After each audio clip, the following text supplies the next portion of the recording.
어제 영상을 찍고서 오늘 편집을 하려고 봤더니 음성이 녹음이 안 됐더라고요. 그래가지고 처음 부분만 다시 영상을 촬영하고 있습니다.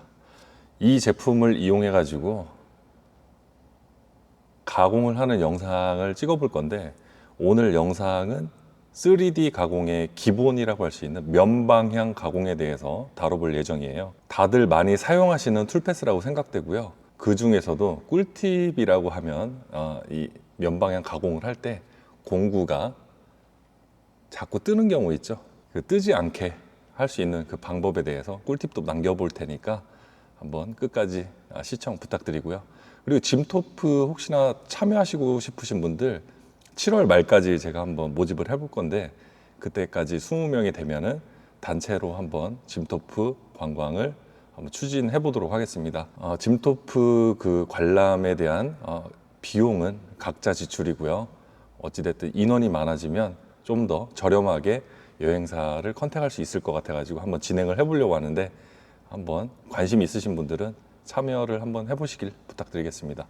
자, 오늘 영상 어떻게 하는지 처음부터 끝까지 한번 남겨보도록 하겠습니다.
1차 작업을 마치고 이렇게 잘 보시면 헬리코일도 다 삽입을 해놨습니다. 1차 작업 별거 없죠. 2차 작업을 예전에도 한번 이런 작업 소개해 드린 적이 있었는데, 못 쓰는 불량 제품에다가 지그를 만들었습니다. 자, 이 부분에 이 제품을 딱 맞게 넣어주고 이 뒤쪽에 홀을 이용해서 볼팅을 해줄 겁니다. 자, 이 M3짜리 볼트를 이쪽에 넣어주고 조이면 잡아당겨지는 효과가 있겠죠. 그래서 이런 식으로 볼팅을 해서 2차 작업을 해보려고 합니다. 자, 이렇게 해서 6개의 볼트를 채워줄 예정입니다. 2차 작업 한번 확인해 보시죠.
면방향 가공에 대해서 소개를 해드리겠습니다.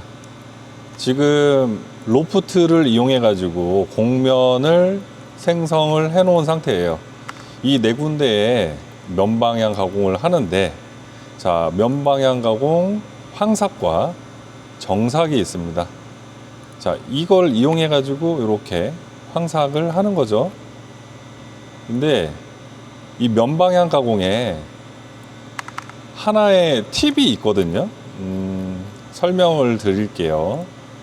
지금 면방향 가공에 이 단일 열방향 적용이라는 거 혹시 뭔지 아세요?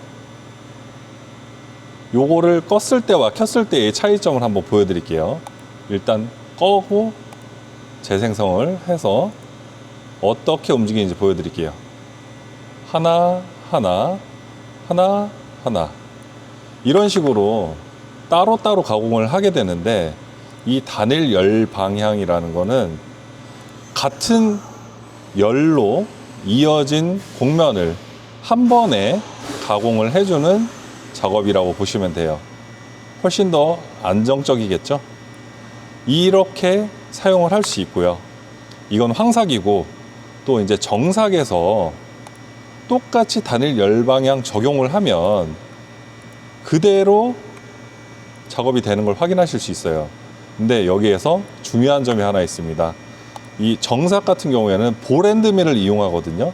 직각인 엔드밀일 때는 상관이 없지만, 볼 엔드밀일 경우에는 이 틈새 이송에서 이 접선 길이를 사용하는 엔드밀 반경값만큼 넣어줘야 돼요. 만약에 내가 조금 더 빼서 2mm를 주고 싶다, 이렇게 작업을 하게 되면 공구가 뜹니다. 왜냐면은 이 끝나는 라인에서 0.5mm만큼 더 밖으로 나가기 때문이에요. 그래서 타고 돌질 못하게 되는 그런 불상사가 발생하니까, 이 곡면 정삭에서 면방향 가공을 할 때는 단일 열방향 적용을 해도 이 틈새 이송의 접선 길이 값이 중요하다. 3파이 볼엔드밀을 쓰니까 1.5파이로 이렇게 설정을 하고 열방향을 맞춰주면 한 번에 올라가면서 이렇게 면방향 가공을 하는 걸 확인하실 수 있습니다. 이 꿀팁이라면 굉장히 꿀팁인데, 아시는 분들은 뭐 아는 건데 이렇게 말씀하실 수도 있을 것 같아요. 아무튼 이렇게 생긴 작업을 한번 해봤고요. 자, 어떻게 보셨는지 모르겠어요. 완성품은 이렇게 나왔습니다.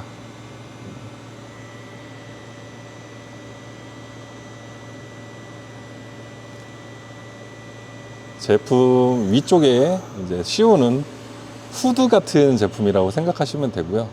테프론이다 보니까 2차 작업은 안에 뭘 끼워서 하는 것도 애매하고, 그래서 이렇게 볼팅으로 당겨서 작업 한번 해봤습니다.